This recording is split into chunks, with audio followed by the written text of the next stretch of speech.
Welcome to the YESA Rising radio show on WKBY 1080 Inspirational Radio. This is your host, Crystal Cavalier and Jason Crazy Bear, and we are talking with Mr. Elliott Moffat from the Red Road to DC Totem Pole Journey from Snake River, Idaho.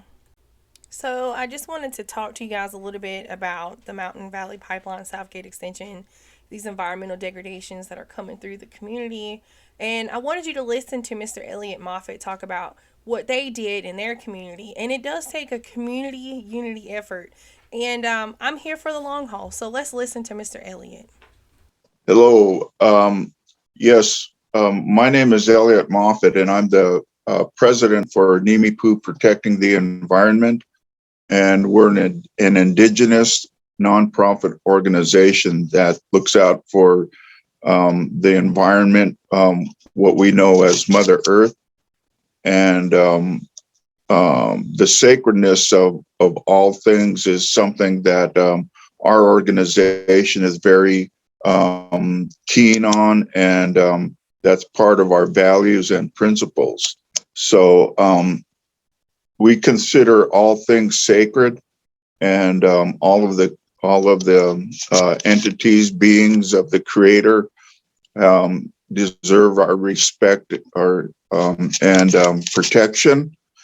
And so that's what most of our efforts are related to, is to bring back those kinds of traditions and tribal laws that say how everything is sacred and needs to be protected, and especially in the interest of Mother Earth. As you know, Mother Earth is our as a mother, is our protector and our nurturer and giver of life, and so we relate the earth in the same way. And so we have to treat her in the same respect that we treat our mothers, with love and reverence. And so that's what we try to do in our efforts at Nimipu Protecting the Environment. As I said, I'm the president, and my name is Elliott Moffat, and my tribal name, Nimipu name, is Etpalatket. Nimipu is what we call ourselves. In our history, we were called the Nez Perce, that it's French for pierced noses, but we called ourselves Nimipu. And so that's what we called our organization, Nimipu Protecting the Environment. We're mostly made up of tribal members, but we invite all peoples who want to protect Mother Earth to join us.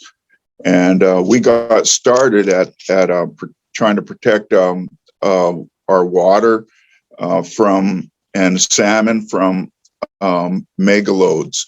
Megalodes are gargantuan equipment that was coming through our territory, and they did not consult with the Nez Perce tribe, and that's our tribal government, and so that was against our treaty rights, and so the tribe and others sued the Forest Service for not consulting with us, because the route included federal lands, Forest Service lands. And so because of our treaties with the United States, then we felt that they had to protect water, sacred water, and our sacred fish, by seeing what the impacts may be by such equipment going through our territory. And so that's how we got our beginnings, was participating in the rolling blockade of these megalodes, these gargantuan pieces of equipment trying to go to the tar sands in Canada. And why we did that too is not only to protect our territory, but we know that the tar sands are really detrimental to communities and Mother Earth. And we know that the people in Canada, our indigenous people, were also doubly hit with the disastrous effects of this of exploiting and extracting tar sands. And this equipment was headed in that direction. And even though it wasn't destined for our reservation, we understand that sacred to us is our relationship with each other. We have sacred relationships with all peoples, but in particular, we have to look out for our indigenous brothers and sisters.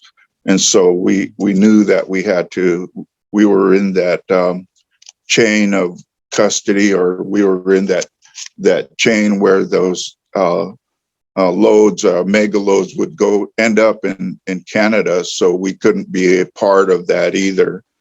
And so that's what we got started with as an organization.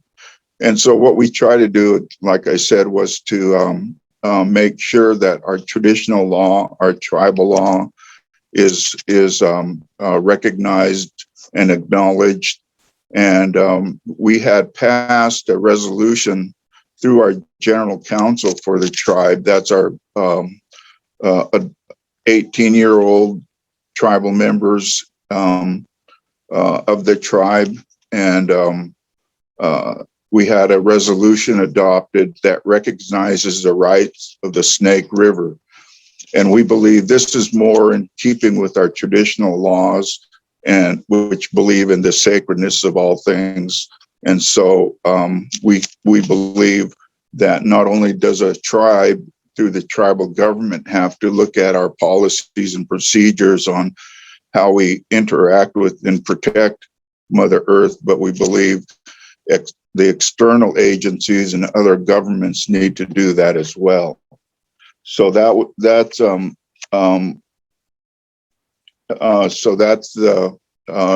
sacredness of the river, the Snake River, as a giver of life. Then we have to protect that, and we're doing that also by recommending that that the 4 dams on the lower snake of the Snake River be breached, that is removed. That would help free the Snake River and help recover salmon and steelhead and the rest of the habitat that's impounded by those dams.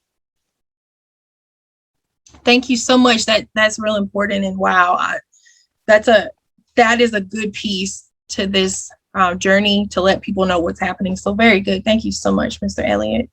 Okay, so the second question we're going to do is, what does sacred lands and cultural protections mean to you? Like, what does it mean to you?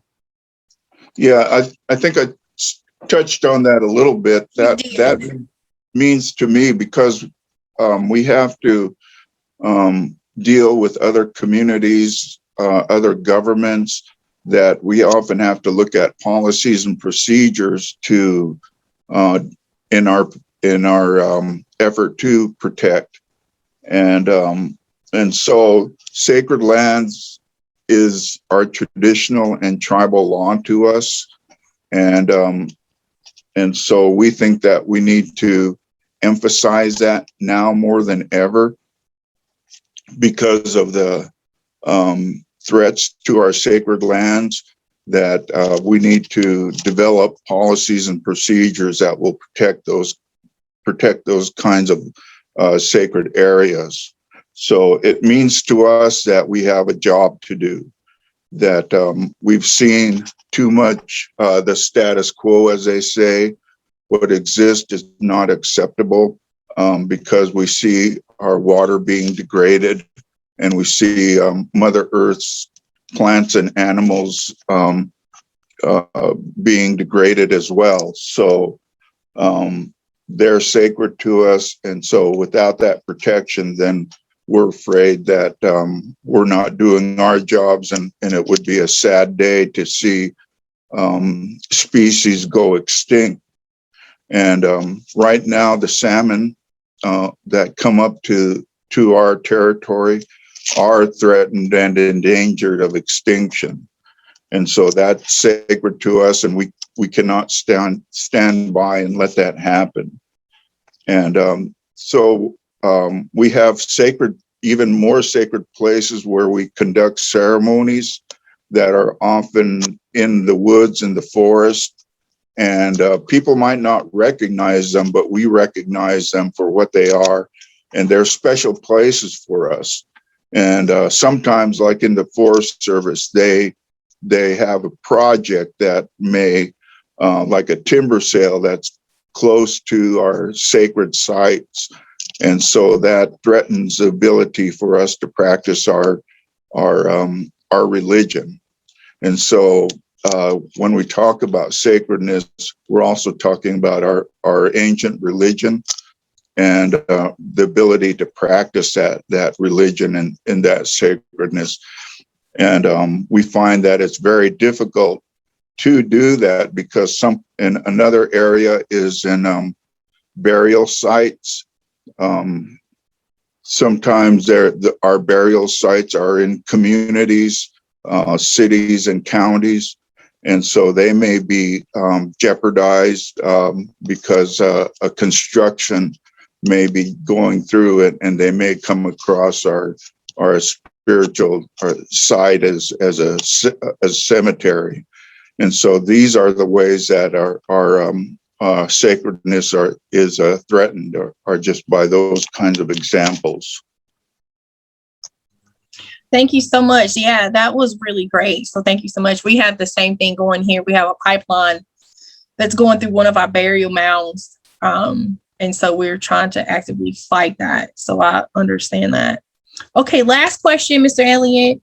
What does free, prior, and informed consent mean to you? That means a lot to me. And it's actually language coming from the United Nations Declaration on the Rights of Indigenous People. And when we deal with governments, we always have to deal with acronyms. And so that acronym is UNDRIP, and that's the Declaration on the Rights of Indigenous People. We are looking for strategies and ways to help protect our Mother Earth, and we do that by educating people, trying to educate people about the issues, not only about our traditions and cultures, but also about the science that's involved in protecting these species in Mother Earth. So this is concerned, the free, prior, informed consent means that our Indian communities, indigenous communities, have to have that free, prior, and informed consent when there's going to be any type of activities that may impact our territory and Mother Earth. And so we applaud that. It's really, it's a non-binding resolution, UNDRIP, in the United Nations. And so we try to advocate for enforcement mechanisms that could be held in this international convention. But we're glad to say that the Obama administration, the United States, was not a signatory to the initial UNDRIP in 2007. And it wasn't until the Obama administration then signed on to that agreement. So we applaud that. The Nimipu Protecting the Environment is a non-governmental organization, an NGO.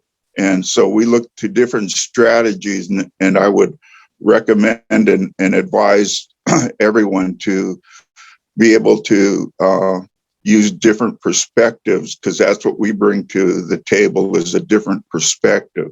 We have a different perspective on things, but we do agree on that free, prior, and informed consent when there are activities or any action projects that are going on within indigenous territories.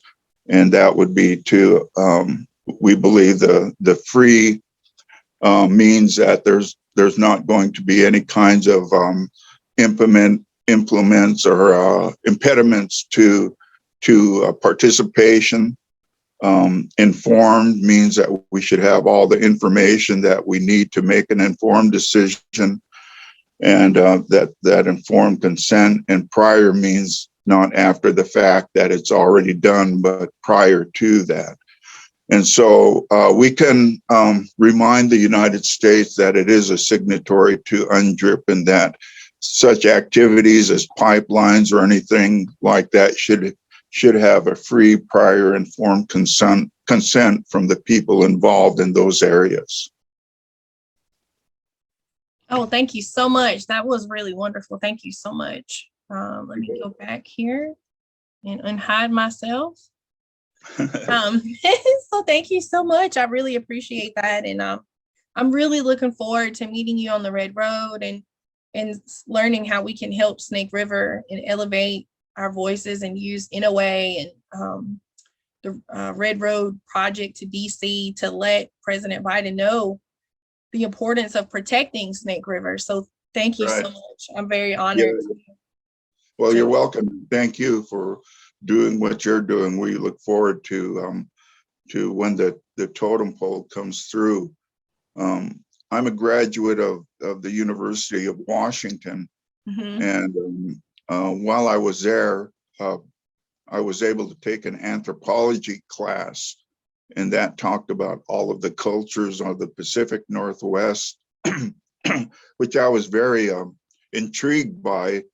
And as an Indian person too, having those type of classes available that would fulfill credits is really important, as you know. But it really taught me about other cultures, you know, because we all have our different cultures and histories that we can call upon, and the cultures of the Northwest Coast. I was really impressed that they had all these gigantic totem poles, that they had their big cedar lodges, that they could navigate in the open waters without compasses, and you know, go whale hunting.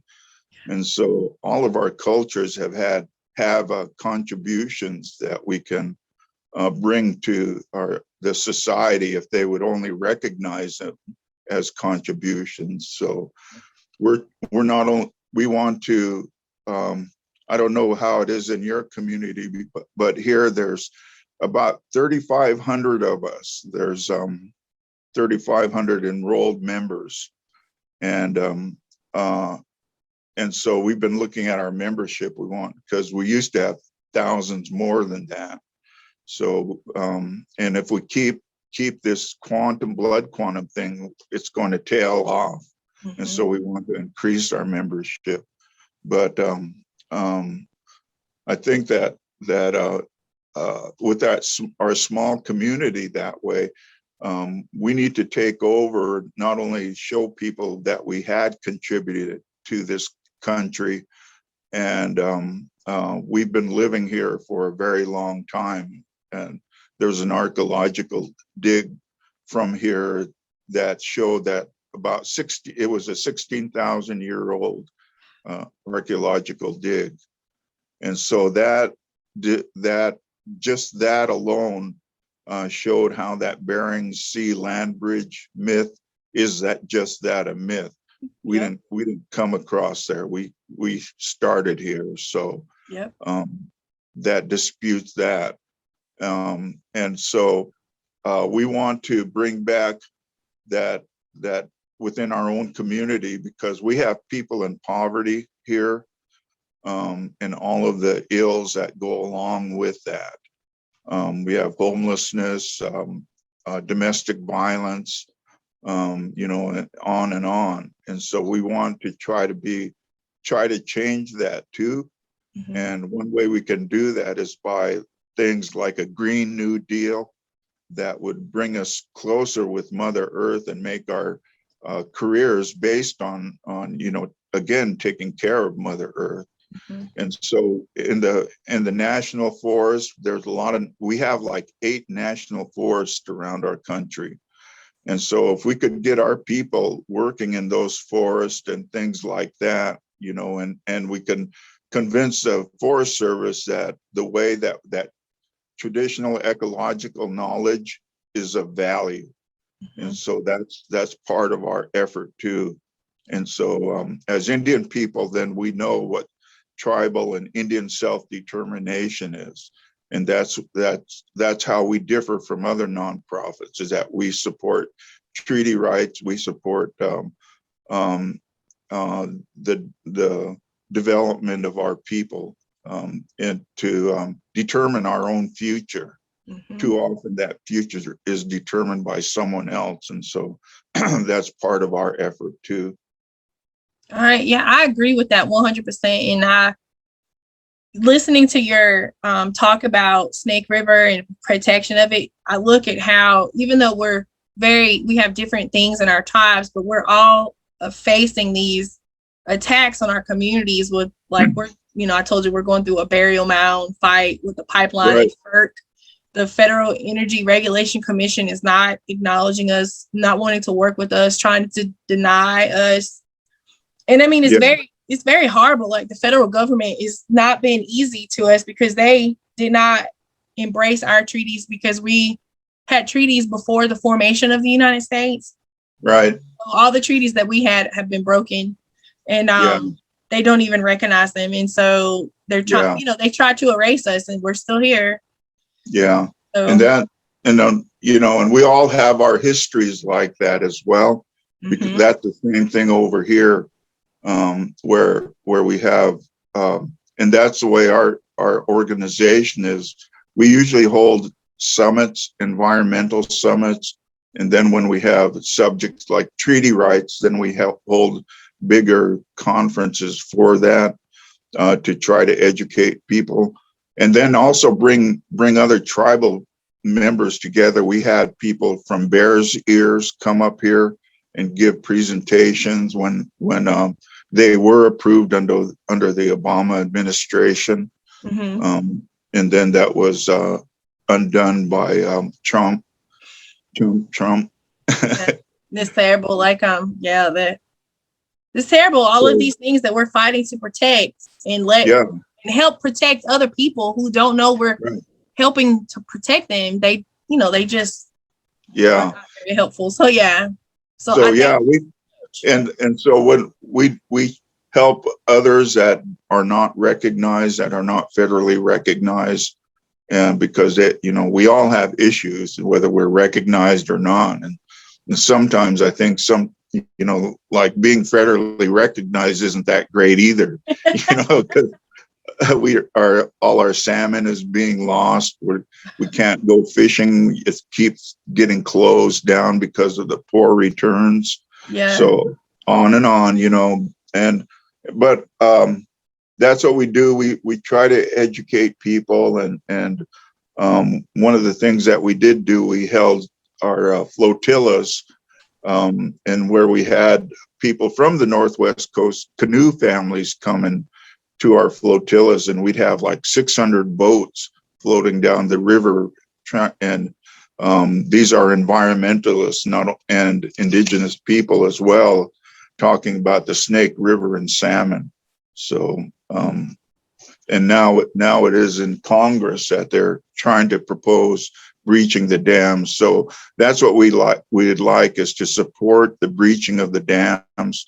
That Simpson proposal that everyone's talking about, part of it isn't that good because it's limiting. But the main part is, this is the first time that anyone's ever said, hey, let's breach the dams. So we're jumping behind that one. That's so good. Other parts of it aren't that good. So we'll have to negotiate those away or something. Right. Oh, wow. So thank you so much, Mr. Elliott. You bet. Be in touch. Thank you for listening to YESA Rising, our Indigenous radio show here on WKBY 1080 Inspirational Radio with your hosts Crystal Cavalier Keck and Jason Crazy Bear. And thank you to Mr. Elliott Moffat from Snake River, Nimipu Protecting the Environment, for his take on sacred places and how to protect them. Thank you, and we will see you guys next Monday at 1 p.m.